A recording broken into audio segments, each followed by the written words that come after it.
quiero dar la bienvenida a la licenciada Mari Carmen Fuertes, quien es socia de la firma Hogan Lovells, licenciada en Derecho por la Universidad Anáhuac del Norte y actualmente enfocada en el área laboral y de seguridad social. Bienvenida, Mari Carmen. Hoy nos va a hablar ella de un tema muy especial, que es cómo poder hacer beneficio o uso del servicio especializado. Muchas gracias, Mari Carmen, y adelante, ya tenemos el enlace con ella. Gracias, Lore. Un gusto estar con ustedes el día de hoy y platicarles sobre este tema tan interesante. Bueno, para poder tener un poquito de contexto y poder realmente entender cuándo sí se puede tener servicios especializados y cuándo no, quería platicar con ustedes primero las generalidades de lo que sucedió en la reforma laboral de seguridad social y fiscal que entró en vigor en septiembre de 2021. Entonces, lo principal a saber es que en dicha reforma quedó prohibida como tal la subcontratación de personal. Subcontratación de personal definida como el proporcionar o poner a disposición de trabajadores propios en beneficio de un tercero o de otra persona diferente a la cual está contratando este servicio. Ahora, lo que establece la legislación, la Ley Federal del Trabajo, la Ley del Seguro Social y la legislación fiscal, es que sí se pueden contratar servicios especializados siempre y cuando estos no formen parte del objeto social del contratante o del cliente, de quien contrate sus servicios, ni de su actividad económica preponderante. Y esto es importante porque anteriormente o hace varios años, cuando uno constituía una empresa, le poníamos como el objeto social lo más amplio posible para poder hacer todo lo que la empresa hacía en ese momento y todo lo que eventualmente la empresa podía llevar a cabo o eventualmente iba a hacer. Ahora el enfoque es muy diferente. Ahora realmente las empresas en su objeto social deben tener únicamente las actividades reales, su core business, aquello que realmente ellos sí hacen y sí llevan a cabo de forma directa, y poder dejar fuera de su objeto social todas estas actividades que un tercero especializado puede llevar a cabo, que no son parte de su core business y que le benefician porque realmente le permiten concentrarse en las actividades preponderantes y principales que tiene cada compañía. Como platicábamos, los servicios especializados son aquellos que reúnen elementos distintivos de la actividad que lleva a cabo el contratista y se sustentan en diversos elementos. Por ejemplo, requieren cierta capacitación, ciertas habilidades, ciertas certificaciones, ciertos permisos, ciertas licencias, cierta tecnología, cierta maquinaria o un conjunto de habilidades específicas que generan o aportan un valor agregado a esas actividades que lleva a cabo el contratante. Ahora, como parte de esta reforma, también se establecieron qué eran los servicios complementarios o compartidos, que luego también se refieren a ellos como los shared services, que se llevan a cabo en un mismo grupo empresarial. No nos vamos a detener en estos porque estos son otro tipo de servicios que también tienen ciertas disposiciones y requisitos específicos y que no son específicamente el tema que nos ocupa. Vamos a tratar de enfocarnos en esos servicios especializados que llevan a cabo esos terceros, que son empresas serias con cumplimiento de sus obligaciones laborales, fiscales y de seguridad social, y que aportan este valor agregado a las actividades que lleva a cabo un contratante o un cliente. Entonces, como mencionábamos, estos servicios especializados no deben de ser parte del objeto social ni de la actividad económica preponderante, y además tenemos que revisar si hay disposición de personal o no hay disposición de personal. Cuando hay disposición de personal, estos servicios necesitan tener un registro ante la Secretaría del Trabajo y Previsión Social. Este registro, mejor conocido como REPSE, es el registro especializado de personas prestadoras de servicios. Este registro lo pueden encontrar en la página de internet del REPSE, que pueden buscar en cualquier buscador, y ahí mismo van a encontrar un catálogo donde están todas las actividades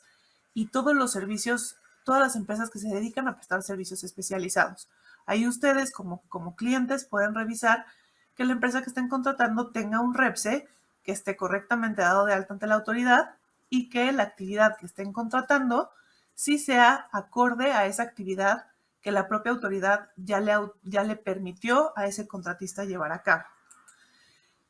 Entonces, ¿qué hacer cuando vamos a contratar estos servicios externos? ¿O cómo hacerle? ¿Cómo sí poder contratarlos? Entonces decíamos, tenemos que revisar el tipo y forma de servicios, tenemos que sentirnos cómodos con el riesgo que esto implica. Esto quiere decir, contratemos una empresa que sea seria, que sepamos que cumple con sus obligaciones y de esa forma vamos a estar mucho mejor protegidos para que en caso de que tengamos una demanda, una inspección, una visita, podamos contar con todos los elementos documentales para poder llevar a cabo y hacer frente a nuestras obligaciones. Y otro de los puntos importantes es que tenemos que tener un contrato de prestación de servicios especializado por escrito. Entonces dijimos que revisar el tipo de servicios, la descripción de las actividades que vamos a llevar a cabo, si tenemos empleados que llevan o no a cabo esas funciones, si son especializados, que no estén dentro del objeto social o actividad económica del contratante, dónde se van a llevar a cabo esos servicios, si van a ser remotos, si van a ser en las instalaciones del cliente o del contratante, si va a haber disposición de personal, cuántas personas se van a asignar, la frecuencia de esta asistencia de las personas a las instalaciones del cliente, si se les va a otorgar herramientas de trabajo o no. Todos estos puntos son importantes en ese análisis que vayamos a llevar a cabo y todo esto debería de quedar de alguna forma correctamente documentado en el contrato de prestación de servicios que celebremos con ese prestador de servicios especializado. Entonces, como contratantes y como clientes, tenemos la obligación legal de revisar que nuestro contratista cumpla debidamente con sus obligaciones laborales, fiscales y de seguridad social. Por esto es importante que sea una empresa seria, que sea una empresa que sabemos que cumple con todas estas obligaciones, que tiene correctamente su registro, que tiene correctamente su contrato, que si llegamos a tener una visita, que si llegamos a tener una revisión por parte de las autoridades, me van a dar toda esta evidencia documental, que la van a tener disponible, y esto es un tema realmente muy importante. Tenemos que revisar que nuestro contrato de prestación de servicios cumpla con todos los requisitos que establece la ley y la reforma, que diga cuáles son esos servicios que se van a contratar, el número estimado de personal que se va a utilizar en esos servicios especializados, si va a haber disposición de personal o no, si sí hay disposición de personal, que incluye el registro en el REPSE, el número y el folio de la actividad que se va a llevar a cabo, y obviamente también revisar que el lenguaje de ese contrato de prestación de servicios sea acorde al servicio prestado y sea también acorde a la realidad del servicio que se va a prestar, tratar de evitar que tengamos elementos que puedan presumir subordinación y que cumplamos con todos estos requisitos para que si tenemos una evidencia documental o llegamos a tener un juicio, contemos con todas las pruebas suficientes para poder sacar adelante este asunto. Algunas de las cosas importantes a tomar en cuenta es, ya que tengo un servicio especializado, hay algunas obligaciones que van a tener tanto el contratista como el contratante. En el caso del contratista, y por eso es muy importante que tengamos una empresa que sea seria y que cumpla con sus obligaciones, es que se va a tener que aportar información cuatrimestral al Instituto Mexicano del Seguro Social, al Infonavit, de estos servicios especializados o estos contratos de servicios especializados. Entonces es importante que sepamos que es una compañía seria, que está correctamente llevando a cabo estos informes y que tengamos mucha comunicación con el prestador de servicios para que nos podamos estar coordinados en cuál es la información que las partes van a presentar a las autoridades si es que llega a haber una inspección o llega a haber un litigio. Esta coordinación es esencial porque donde empieza luego a haber discrepancias es cuando la información que da cada una de las partes pueda no ser consistente. Entonces, en principio, para que una empresa de prestadora de servicios especializados esté en el REPSE y pueda cumplir con las obligaciones que tiene ahí establecidas, la autoridad, antes de que se pueda registrar, va a revisar que esté debidamente dado de alta en el Seguro Social, que tenga su registro patronal, que esté en cumplimiento con sus obligaciones fiscales, que no tenga deudos, que no haya juicios pendientes. Y esto también es algo que como cliente les va a dar seguridad de que es una empresa que cumple correctamente con sus obligaciones. Ahora, sobre los servicios especializados ha habido mucha especulación porque no necesariamente ha sido tan clara esta definición de qué es un servicio especializado, cuándo aplican o cuándo no aplican los requisitos y las reglas de los servicios especializados, cuándo es un servicio mercantil, cuándo sí tengo que estar en el REPSE, cuándo no. Entonces, para estos efectos, la Secretaría del Trabajo y Previsión Social ha publicado algunas disposiciones, algunos boletines, donde buscan de alguna forma tratar de aclarar lo que, de acuerdo a su criterio, ellos consideran que es disposición de personal. Es importante tomar en cuenta que estas disposiciones no son de carácter vinculante, no están publicadas en el diario oficial, simplemente son criterios internos que la Secretaría tiene y que va a considerar al momento de hacer una inspección. Por eso vale la pena saber cuáles son, cumplir con ellos, pero sí tomarlos con cierta también análisis, porque también recientemente se publicó una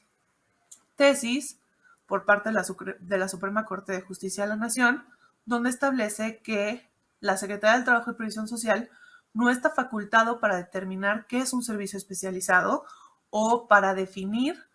tal cual qué se considera disposición de personal, que eso debe ser algo que la propia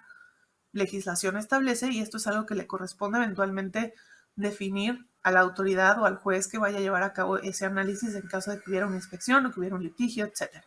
Entonces, esto es importante. Sin embargo, para que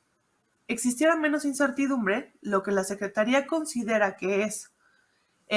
la disposición de personal, que no está definida por la Ley Federal de Trabajo como tal, es cuando parte de estos servicios, de acuerdo a la Secretaría, se prestan en las instalaciones del cliente. Entonces, particularmente si los servicios especializados que se van a prestar se van a llevar a cabo en las instalaciones del cliente o del contratante, habrá que poner especial cuidado en que todos estos puntos y requisitos que hemos platicado estén correctamente documentados, porque ahí sí, si hay una inspección por parte de la Secretaría, esperaría la Secretaría que aplicaran los requisitos que establece la legislación y los va a revisar de esa forma. Y si no, pudiera eventualmente imponer multas, sanciones u otras diferentes consecuencias en caso de incumplimiento. Ahora, es importante también revisar la naturaleza del servicio. Si el personal y los servicios que se van a prestar por ese tercero, por esa empresa de servicios especializados, van a ser supervisados por el propio contratista o la propia empresa prestadora de servicios especializados, o si van a ser supervisados y revisados por el cliente o contratante. Esto también es importante porque tiene que reflejarse de forma específica en el contrato a efecto de que seamos consistentes. Obviamente, entre más disposición, subordinación, revisión por parte del cliente haya a esos servicios que lleve a cabo el personal del contratista, pues el riesgo eventualmente en caso de un litigio o de una inspección, o el escrutinio más bien que va a revisar la autoridad, será mayor. Por eso el lenguaje del contrato y cómo se documenta en el día a día esos servicios son muy importantes. Ahí es muy importante también tener una muy buena colaboración y comunicación con la empresa prestadora de servicios para efecto de que las políticas, las herramientas de trabajo, los correos corporativos, todas esas herramientas que se utilizan en el día a día a veces en esos servicios especializados, se documenten y se manejen de la forma correcta, y que si llegamos eventualmente a tener un juicio o una inspección, sea consistente con el tipo de contratos, y eso nos ayuda a tener una mejor defensa tanto para el contratista, también obviamente para el contratante. Entonces, esto sí es muy importante. Vale la pena tener esa estrecha comunicación cuando se van a implementar políticas, cuando se van a aplicar medidas disciplinarias, cuando hay investigaciones, cuando eventualmente se quiera hacer alguna terminación. Aquí es muy importante esa colaboración conjunta. Por eso la importancia de escoger correctamente a esa empresa que les preste servicios especializados a efecto de que sea una empresa seria y que cuente con el debido cumplimiento de sus obligaciones laborales, fiscales y de seguridad social. Estos registros en el REPSE, el contratista lo hace en una sola ocasión por cada actividad diferente que quiera tener autorización, que tienen un folio en específico, y luego estos registros se tienen que renovar de forma trimestral, cada 3 años. Ustedes, como platicábamos, dentro de la página del REPSE o a través de la plataforma, pueden verificar en cualquier momento el registro y vigencia de estos servicios, de este registro de servicios especializados. Y la Secretaría del Trabajo puede negar el registro o revocarlo en cualquier momento si no se acredita el carácter especializado, si no se está al corriente de las obligaciones fiscales o de seguridad social, si no se cumplen con los requisitos o si se niega uno a atender los requerimientos de información o documentación adecuados. Lo mismo, si de repente tenemos una revisión o la Secretaría se da cuenta que no hay un correcto cumplimiento, la autoridad pudiera entonces suspender o revocar esos registros en el REPSE y establecer las medidas adecuadas para que se cumpla con las mismas. Aquí no necesariamente en ese momento quiere decir que no estamos en cumplimiento, pero sí tenemos que tener esa comunicación muy importante para saber por qué sucedió con ese registro y cómo se regulariza en esos momentos. Platicábamos que uno de los elementos principales que va a tener que documentar esta prestación de servicios especializados es justamente este contrato de prestación de servicios, que tiene que estar celebrado por escrito, que tiene que incluir el objeto del contrato, es decir, los servicios especializados, que tiene que tener el número aproximado de trabajadores que van a estar involucrados, el registro en el REPSE, el tipo de actividad, el folio, y de alguna forma también la obligación de que los contratistas o el personal del contratista esté debidamente identificado. Esto puede ser con una imagen, un gafete, un código de seguridad o algún documento que establezca y que eventualmente en caso de una inspección le permita a la autoridad determinar quién es personal interno del cliente y quién es personal de algún contratista.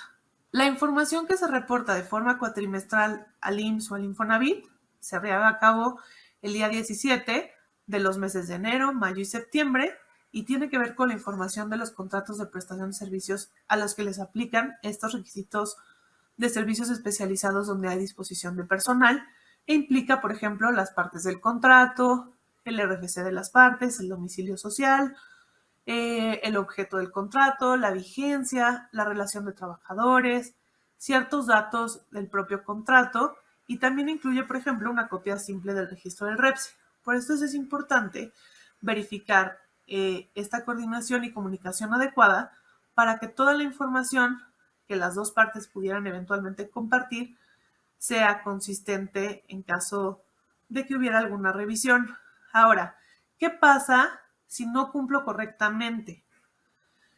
Y esto es muy importante tanto para el contratante como para el contratista. Las consecuencias por beneficiarse de la subcontratación de personal o no contar con los registros correspondientes van desde multas que van desde 2,000 a 50,000 veces la UMA, es decir, entre 207,480 y 5,187,000 pesos, en adición a la responsabilidad solidaria que puedan tener las partes para efectos laborales y de seguridad social. También en caso de que no se lleven a cabo los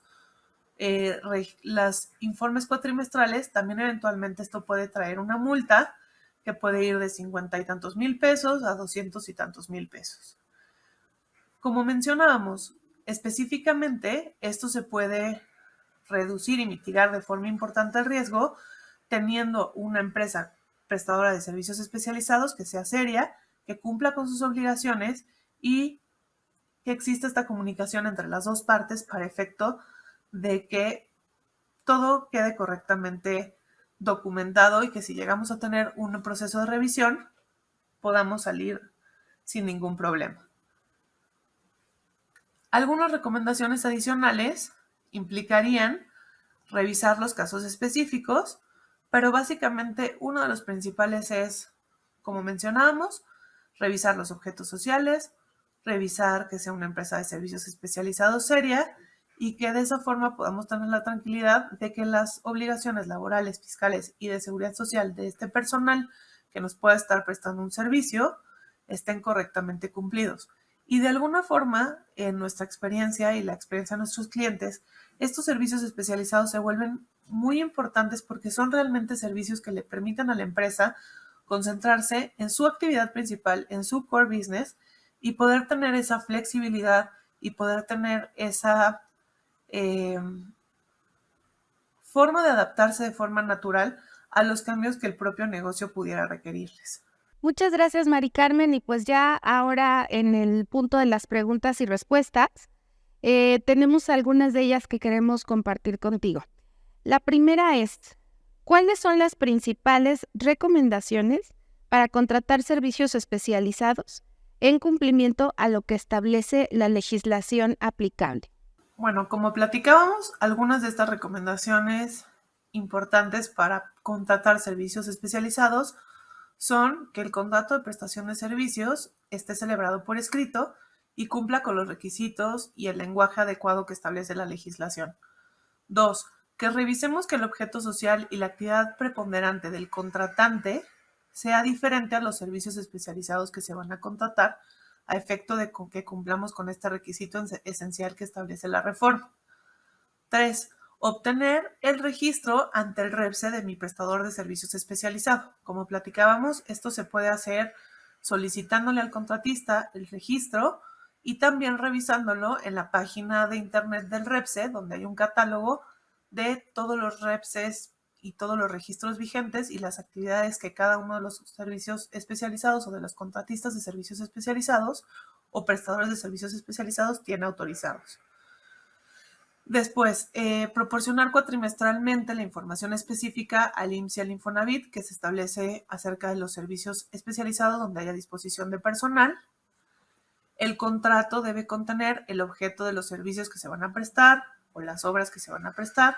el número aproximado de personal que va a estar relacionado con estos servicios especializados y el registro y el número mencionado. Otro de los puntos es confirmar que hay un debido cumplimiento en las obligaciones laborales, de seguridad social y fiscales en relación con el personal que va a prestar esos servicios especializados. Otro de los puntos importantes es evitar, dentro del contrato de prestación de servicios y en el día a día de sus servicios especializados, elementos que puedan presumir la existencia de subordinación o de una relación laboral entre el personal del contratista y el personal del contratante o cliente. Es decir, las instrucciones, la capacitación, las herramientas de trabajo, las medidas disciplinarias, las políticas, deben ser proporcionados por el patrón del personal, es decir, por el contratista, por la empresa de servicios especializada. Y por eso es que mencionábamos la importancia de esa comunicación y colaboración entre esta empresa prestadora de servicios especializado, que es un aliado del negocio, y el propio cliente. La supervisión idealmente debe de ser, obviamente, del contratista, el correo electrónico, todos estos elementos, cuidarlos a efecto de que si llegamos a tener un litigio, tengamos todos los elementos suficientes para poder tener la mejor defensa y la más adecuada. Revisar que el personal que esté prestando servicios especializados estén debidamente dados de alta en el Seguro Social y se cumpla con las obligaciones aplicables. Y también, cuando sea el caso y cuando sea necesario, contar con evidencia del cumplimiento de estas obligaciones. Esas serían las principales recomendaciones. Muchas gracias. Nuestra siguiente pregunta nos dice, dentro del contrato de prestación de servicios, ¿qué requisitos son indispensables? ¿Los puedo firmar electrónicamente? ¿Son válidos? Gracias, Lore. Lo que mencionábamos, principalmente que el contrato esté celebrado por escrito, que incluyamos el objeto del contrato, es decir, los servicios especializados que se van a prestar, que incluyamos el número aproximado de personal que van a prestar esos servicios. Si no tenemos el número exacto o este número va a cambiar, pues documentémoslo correctamente dentro del contrato, que se incluya el REPSE del prestador de servicios, incluyendo el folio asignado y la actividad que se va a llevar a cabo, siempre y cuando haya disposición de personal, y que el personal del contratista esté debidamente identificado a efecto de que si hay una inspección por parte de las autoridades, el propio inspector pueda saber cuál es personal propio del contratante y quién es personal de un tercero. Cuando mencionábamos acerca de los contratos de prestación de servicios celebrados o firmados con firmas electrónicas o digitales, la preferencia de la autoridad sigue siendo de alguna forma las firmas autógrafas. Sin embargo, las firmas electrónicas que cuenten con los elementos necesarios que establezca la legislación, que puedan ser confiables, que podamos tener certeza de que las partes lo firmaron, que tengan los mecanismos de inalterabilidad, de confiabilidad, también son herramientas adecuadas. Ahí habría que analizar el caso específico y en la medida de lo posible, que sería lo más conveniente. Pero de alguna forma sí, ciertas autoridades todavía le dan mucho más fuerza a las firmas autógrafas. Pero es un punto que hay que analizar. Ya existen proveedores de firmas electrónicas que tienen todos estos requisitos y que eventualmente también pueden demostrar con certeza adecuada cuándo se firmaron el documento por las partes y quién lo firmó. Perfecto, muchas gracias. Siguiendo con nuestras preguntas, nos dicen, ¿qué es lo principal que revisará la Secretaría del Trabajo y Previsión Social en inspecciones de servicios especializados? En nuestra experiencia, lo principal que el inspector va a revisar es que exista el registro en el REPSE, en caso de que sea un servicio especializado donde hay disposición de personal, que exista el contrato de prestación de servicios por escrito con mi prestador de servicios especializado, que esas actividades no formen parte del objeto social o la actividad económica preponderante del quien contrata el servicio, que el lenguaje de ese contrato de servicios sea el adecuado y que se dé cumplimiento a las condiciones de trabajo y de seguridad e higiene en el establecimiento. De esa forma, cuando son empresas serias de prestaciones de servicios especializados, estamos en mucho mejor posibilidad de poder demostrar el debido cumplimiento en caso de una inspección. Pero principalmente esos son los puntos. Hemos visto con mayor recurrencia que en diversos tipos de inspecciones ya se empieza a incluir de forma rutinaria una sección específica de servicios especializados. Por eso es importante, de forma preventiva, contar con toda esta información y con una buena comunicación con el prestador de servicios especializado para que si llegamos a tener una inspección, podamos contar con toda esa evidencia en el tiempo y forma adecuados. Perfecto, muchas gracias. Y bueno, ya con esta pregunta finalizamos este bloque y nos dice, la ley dice que los trabajadores de la prestadora de servicios especializados en mis instalaciones deben estar identificados. ¿Qué se recomienda para esto? ¿Con un gafete sería suficiente? Correcto. Esta es una de las preguntas también principales que se hacen con frecuencia. Es una de las obligaciones que el personal del contratista esté debidamente identificado en caso de que estén en tus instalaciones, a efecto de que la autoridad los pueda identificar a simple vista si lleva a cabo una inspección. Y si realmente con un gafete o una credencial sería suficiente, en este gafete o credencial sería importante que se establezca quién es el patrón de ese personal, o sea, la empresa de servicios especializado, y los datos de identificación que las partes consideren, por ejemplo, el nombre completo del empleado. Elementos adicionales pueden revisarse en el caso en específico, depende de si necesiten algún permiso, alguna leyenda adicional, pero básicamente con estos puntos sería suficiente. Y esta es una de las cosas que no está establecida precisamente dentro de la Ley Federal del Trabajo, pero que sí se establecen estas disposiciones y lineamientos adicionales que la propia autoridad ha ido emitiendo a efecto de, desde su punto de vista, tratar de clarificar las obligaciones de cada una de las partes cuando se prestan servicios especializados. Muchas gracias, Mari Carmen. Ver a los servicios especializados como apoyo que integra valor a las organizaciones es muy esclarecedor. Continuamos.